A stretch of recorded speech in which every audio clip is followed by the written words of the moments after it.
ஏம்மா ஃபோனில் கூட செருப்பால் அந்த அடி அடிச்சிருக்கியே, அப்போ நேரில் அந்த புள்ளைய என்ன பாடுபடுத்தியிருப்ப அப்படின்னு நீதிபதி கேட்குற கேள்விக்கு விஜயானால் ஒன்றும் பதில் சொல்ல முடியல.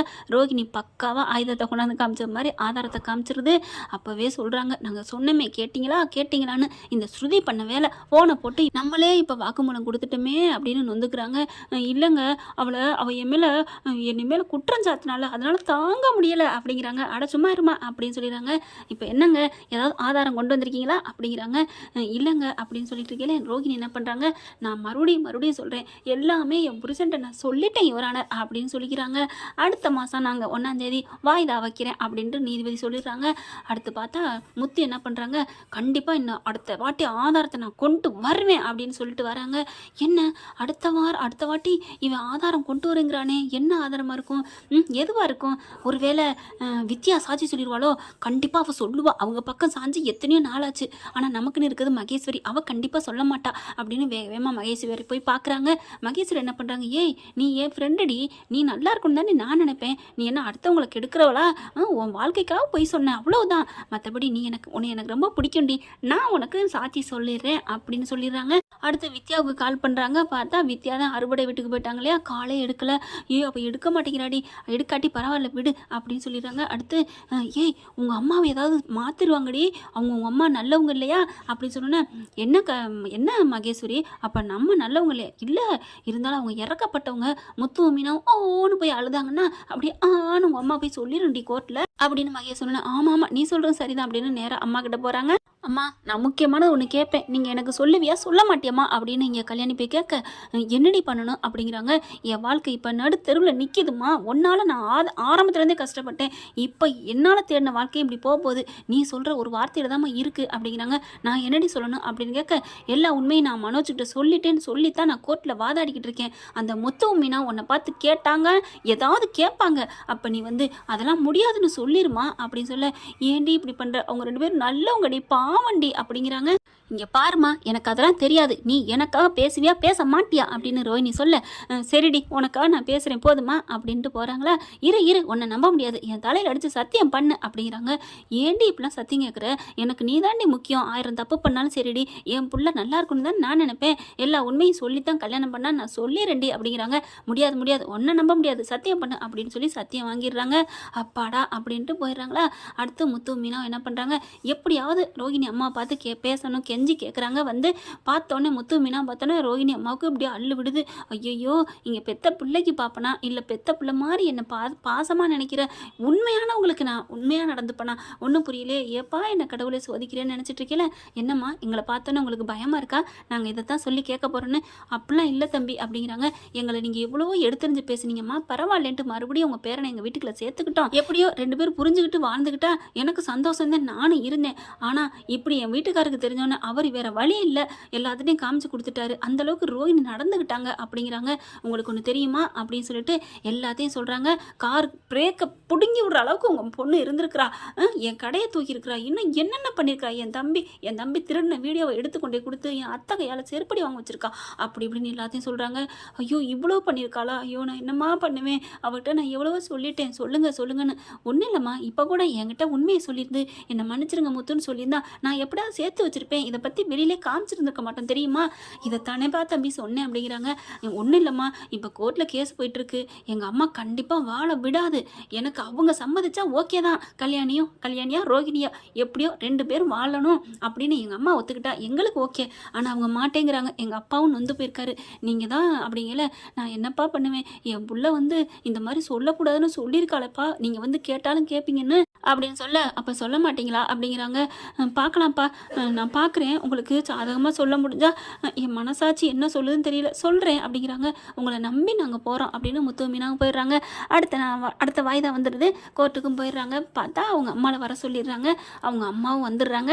கோர்ட்டில் வச்சு பேசுகிறான்னு வழக்கில் கேட்டுக்கிட்டு இருக்காங்களா, ரோஹிணியை தான் வாங்க அப்படின்னு கூண்டில் வச்சு அவங்க அம்மாவை கேட்குறாங்க. உண்மையை சொல்லுங்கள், உங்கள் பொண்ணு இந்த மாதிரி எல்லா உண்மையை சொல்லித்தான் கல்யாணம் பண்ணாங்களா அப்படின்னு கேட்குறாங்க. அப்படியே அந்த பொண்ணு முத்து மீனாவை பார்க்குது, அந்த பொண்ணு இல்லைங்க ரோஹிணி அம்மா பார்க்குது, இங்கிட்டும் அங்கிட்டும் பார்க்குறாங்க. அப்படிங்கிறாங்க. சொல்லுங்கம்மா சொல்லுங்க அப்படின்னு நீதிபதி கேட்குறாங்க.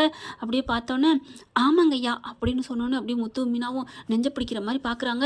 ஏன்னா வீட்டில் அவங்க விஜயா மனோஜ் எல்லாத்துலேயும் சொல்லிட்டாங்க, இந்த மாதிரி ரோஹிணி அம்மா நல்லவங்க வந்து சொல்கிறேன்னு சொல்லிட்டாங்கன்னு. என்னடி சொன்ன என்னம்மா இவன் இப்படி பிறண்டு பேசுகிறா அப்படின்னு விஜயா முத்துவை பார்த்து மீனா பார்த்து கேட்க, நாங்கள் என்ன அத்தை பண்ணுவோம் அப்படி இல்லைங்க அத்தை என்ன அத்தை பண்ணுவோம் அப்படிங்குது. அடுத்து பார்த்தா சைலண்ட் அப்படிங்கிறாங்க. சொல்லுங்க அப்படிங்கிற, இல்லை என் பொண்ணு எல்லாத்துலேயும் சொல்லித்தான் எல்லாத்தையுமே மாப்பிள்ளைகிட்ட சொல்லிட்டா. இல்லை இல்லை இவங்களாம் யாருன்னே தெரியாது சொல்லவே இல்லை அப்படின்னு மனோஜ் கத்துறாங்க. சைலன்ஸ் சைலன்ஸ் அப்படிங்கிறாங்க. சொல்லுங்கம்மா அப்படிங்கிற, எல்லாமே தெரியுங்க, இவங்க ஏன்னு தெரியல பணத்தை ஆசை பிடிச்சி என் பிள்ளைய கழுத்தை பிடிச்சி தள்ளிட்டாங்க, பெரிய பணக்காரியை பார்த்து கல்யாணம் பண்ணி வைக்க பார்க்குறாங்க, என் பிள்ளை பாவங்க, இப்போ ரெண்டாவது புருஷனும் போயிட்டு நடுத்தூரில் நிற்குங்க என் பிள்ளை அப்படின்னு சொல்கிறாங்க. போதுமா யுவரானர் அப்படின்னு ரோஹிணி சொல்கிறாங்க. அப்புறம் என்னப்பா முக்கிய சாட்சின்னு சொல்லிட்டு இவங்கள கொண்டாந்தீங்க, என்ன பண்ண போகிறீங்க அப்படிங்கல அப்படியே முத்து மீனாவும் அப்படி பார்க்குறாங்க. என்னம்மா அப்படின்னு அவங்க பார்வையிலே முத்து மீனாவும் அழுகிறது தெரியுது. அப்புறமா என்ன பண்ணுறாங்க, இருங்க யுவரானர் அப்படிங்கிறாங்க ரோஹிணியோட அம்மா. என்ன அப்படிங்கல ரோஹிணி, என்னம்மா அதான் நல்லா சொல்லிட்டியே, என் நெஞ்சில் பாலை வாத்திட்டமான்னு சிரிச்சுக்கிட்டு இருக்கு ரோஹிணி மூஞ்சி பூரா பல்லு. அடுத்து இந்த அம்மா என்ன பண்ணுது, நான் முழுசாக சொல்லி முடிச்சிடுங்க, இன்னும் கொஞ்சம் இருக்குது அப்படிங்கல. என்னது இன்னும் இருக்கா, இன்னும் என்னம்மா சொல்ல போகிற, போதும் சொன்ன வரைக்கும் அப்படின்னு ரோஹிணி சொல்ல, சும்மா இருடி கல்யாணி அப்படிங்கிறாங்க. அதுக்கப்புறம் இங்கே பாருங்கள், இப்போ நான் சொன்னது எல்லாமே உண்மைதான், அப்புறம் என்னங்க எங்கள் அம்மா சொன்னது உண்மைன்றாங்களே, நீங்கள் இறங்கி போங்க போங்கன்னு ரோஹிணி பறக்குது. இரு கல்யாணி அப்படின்ட்டு, நான் இது சொன்னது எல்லாம் உண்மைதான், ஆனால் இந்த மாதிரி சொல்லுன்னு என் பொண்ணு சொல்ல சொன்னா அப்படி போட அருவாளுங்கிற மாதிரி ஆன்னு எல்லாரும் பார்க்குறாங்க. முத்து மீனாவும் அப்படியே பார்க்க, அம்மா என்னம்மா சொல்கிறீங்க, நீங்கள் போங்க அப்படின்னு சொல்லி ரோஹிணி தடுக்க, நீதிபதி என்று இருங்க இருங்க அவங்கள முழுசாக சொல்ல விடணும், சொல்லுங்கம்மா அப்படிங்கிறாங்க. ஆமாங்க இந்த மாதிரி முத்து மீனாவும் கேட்டாங்க, உண்மையாக சொல்லுங்கம்மா நீங்கள் நல்லவங்கன்னு சொன்னாங்க, நான் ஏதோ சொல்கிறேன்னு சொல்லி அவங்கள அனுப்பிட்டேன், ஆனால் என் பொண்ணு அவங்க சொன்ன மாதிரி நீ சொன்ன நான் ஏதாவது பண்ணிக்கிறேன், நீ என் மேலே சத்தியம் பண்ணி சொல்லு, எனக்கு சாதகமாக நீ சொல்லணும் அப்படின்னு அவள் சொன்னாங்க, அதை நான் இங்கே சொல்லிட்டேங்க. மற்றபடி முத்து மீனா அவங்க எல்லாம் சொன்னது பூரா உண்மைதாங்க, என் பிள்ளை மறைச்சி தாங்க கல்யாணம் பண்ணா அப்படின்றாங்க. என்ன தண்டனை வேணாலும் நீங்கள் கொடுத்துக்கங்க, என்னால் ஒன்றும் பண்ண முடியாது அப்படின்றாங்க. என் மனசாட்சியை கொண்டுட்டு நான் எதுவும் பண்ண முடியாது, ஏன்னா என் பிள்ளைக்கு ரொம்ப நல்லது பண்ணியிருக்காங்க முத்துவும் மீனாவும் அப்படின்றாங்க.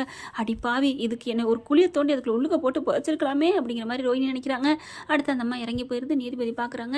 என்னம்மா என்ன நடந்துட்டுருக்கு அப்படின்னு சொல்லிட்டு ரோஹிணியை பிடிச்சி சும்மா கலட்டுன்னு கலட்டுறாங்க. அதுக்கப்புறம் உனக்கு என்ன சொல்கிறேன்னு தெரியல அப்படின்ட்டு, என்னம்மா உங்கள் எதிர்த்தரப்பு கிருஷ்ணாராம் என்ன சொல்கிறீங்க அப்படிங்கல, எங்ககிட்ட நாங்கள் கொஞ்சம் கலந்து பேசிக்கிட்டு சொல்கிறோம் அப்படிங்கிறாங்க. கலந்துக்கங்க 10 நிமிஷம் டைம் தரேன் அப்படிங்கல. அந்த கிருஷ்ணாராம் விஜயா அண்ணாமலை எல்லாரும் கலந்து பேசுகிறாங்க. இப்போ என்ன பண்ணலாம், இவங்களை கைது பண்ண சொல்லி உள்ளர போக சொல்லிடுமா, ஏன்னா சீட்டிங் பண்ணியிருக்காங்க இல்லையா அப்படிங்கிறாங்க. என்ன வேணாலும் பண்ணுங்க அப்படிங்கிறாங்க. அப்புறமா பார்க்குறாங்களா எல்லாத்தையும் சொல்லிடுறாங்க. வக்கீல் நீதிபதிட்ட இந்த மாதிரி எங்களுக்கு டைவர்ஸ் கொடுக்கணும், இந்த அம்மாவுக்கு என்ன தண்டனை கொடுக்கணுமோ கொடுங்க, எங்களை சீட்டிங் பண்ணியிருக்கிறாங்க அப்படின்னு சொல்ல, அதுக்கப்புறம் பார்க்குறாங்க ரோகிணி இந்த மாதிரி தப்பாக போய் சொல்லி ஒரு குடும்பத்தை ஒரு ஆண் மகனை ஏமாத்திருக்கு. இதே ஒரு பெண் மகளை ஏமாத்தினா என்னென்ன போர்க்கொடி தூக்குறோம், ஆணுக்கு ஒரு சட்டம் பெண்ணுக்கு ஒரு சட்டம்லாம் இல்லை, எல்லாருக்கும் சமந்தான் சட்டங்கிறது அப்படின்னு சொல்லிட்டு இந்த மாதிரி ஒரு ஆண் மகனை ஏமாத்தினதுனால அவங்களுக்கு 4 ஆண்டு கடுங்காவல் தண்டனை கொடுக்குறேன் அப்படின்னு சொல்லிட்டு 2 லட்சம் ரூபாய் அபராதம் விதிக்கிறேன் அப்படின்னு சொல்லி தீர்ப்பு சொல்கிறாங்க. அப்படியே ஆடி போகிறாங்க. முத்து மீனா பார்க்குறாங்க, என் பிள்ளை இப்படி பண்ணிட்டீங்களப்பா, உண்மையை சொன்னால் ஏதோ டைவர்ஸோட வீட்டுக்கு வந்துடுவான்னு நினச்சேன், இப்படி பண்ணிட்டீங்களே அப்படிங்கல. ஐயா அப்படின்னு சொல்கிறாங்க. கொஞ்சம் ஒரு திருத்தம் அப்படிங்கிற தீர்ப்பு சொல்ல போகையில் என்ன பண்ணுறாங்க, என்னப்பா நான் எழுதி இன்னும் முடிக்க போகிறேன், முடிச்சிடாதீங்க ஒன்று சொல்லணும் அப்படிங்கிறாங்க. முத்து மீனாவும் என்ன அப்படிங்கல, வேணாங்க நாங்கள் அந்த பிள்ளை மேலே கம்ப்ளைண்ட் கொடுக்கல அப்படிங்கிறாங்க. என்னப்பா வேணாங்க போயிட்டு போகுது, எங்கள் அண்ணனுக்கு விவாகரத்து கொடுத்தா மட்டும் போதும், அந்த பொண்ணு ஏதோ ஒரு அறியாமல் வாழ்க்கையை காப்பாற்ற அப்படி தப்பு பண்ணிருச்சு, அதனால வேணாம் அப்படிங்கிறாங்க. மீனாவும் ஆமாங்கய்யா நாங்கள் கம்ப்ளைண்ட்லாம் கொடுக்கல, அவங்கள விட்டுருங்க, அவங்க இனிமேல் திருந்தி வாழ்ந்தால் போதும் அப்படிங்கிறாங்க. அப்படியே மீனாவை பார்த்து கையெடுத்து நன்றி சொல்கிறாங்க ரோகிணியோட அம்மா. அதுக்கப்புறம் சரி நீங்கள் கேட்டுக்கிட்டதுனால கம்ப்ளைண்ட் கொடுக்குறதுனால நான் உங்களை விடுதலை செய்கிறேன் அப்படிங்கிறாங்க. விஜய் மனோஜ் அதெல்லாம் முடியாது நான் கம்ப்ளைண்ட் கொடுக்குறேன் அப்படி இப்படிங்கிறாங்க. இங்கே பாருங்க சொல்கிறத கேளுங்க அப்படின்னு முத்து மீனாவும் விஜயாவை அடக்குறாங்க. அண்ணாமலையும் அப்பா சொல்லுப்பான்னு சொன்னோன்னே அடக்கிறாரு விஜயாவை. அதனால் கேஸு போடலைங்க. இப்போ ரோகிணியும் அவங்க அம்மா வெளில வராங்க. பாவி பாவி என் வாழ்க்கையை கெடுத்துட்டேன்னு அவங்க அம்மாவை போட்டு அடிக்கிறாங்க.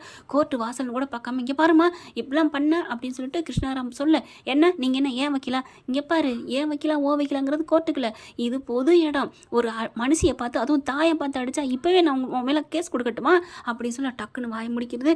என்ன முத்து மீனா என்னை உள்ள தட்டம்னு ரொம்ப சந்தோஷப்பட்டியோ, ஹே உன்னை நாங்கள் தாண்டி வெளியில விட்டுருக்கோம் அப்படின்னு முத்து மீனா சொல்றாங்க. நான் சும்மா விட மாட்டேன். என்னை வெளியில் விட்டு நீங்கள் என்கிட்ட அந்த சுருக்கு பையில் வந்து மாட்டிக்கிட்டீங்க. உங்களை நான் கழுத்தை நெரிக்காமல் விட மாட்டேன்.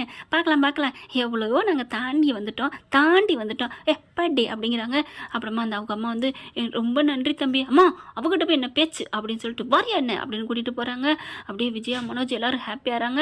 பார்க்குறாங்க, அவளை உள்ளர் தள்ளிக்கலாம், ஏன்டி இப்படி பண்ணன்னு மறுபடியும் மீனாவை தாங்க கத்துது. முத்து பார்க்குறாரு, அட விடுமா, இதுக்கெல்லாம் நீ பயப்படாத அப்படின்னு பொண்டாட்டியை கூப்பிட்டு போகிறாங்க. இந்த வீடியோ உங்களுக்கு பிடிச்சிருந்தா தயவு செய்து லைக் பண்ணுங்க. இன்னும் அப்டேட்ஸ்க்காக சேனலை சப்ஸ்கிரைப் பண்ண மறக்காதீங்க. நம்ம கிட்ட இருக்க எல்லா சேனல்ஸோட லேட்டஸ்ட் வீடியோ அப்டேட்ஸ்க்காக மேல ரைட் சைடுல காட்டுற லிங்கை கிளிக் பண்ணி வாட்ஸ்அப் குரூப்ல ஜாயின் பண்ணுங்க. உங்களிடம் விடைபெறுவது நான் உங்கள் மெஹர்.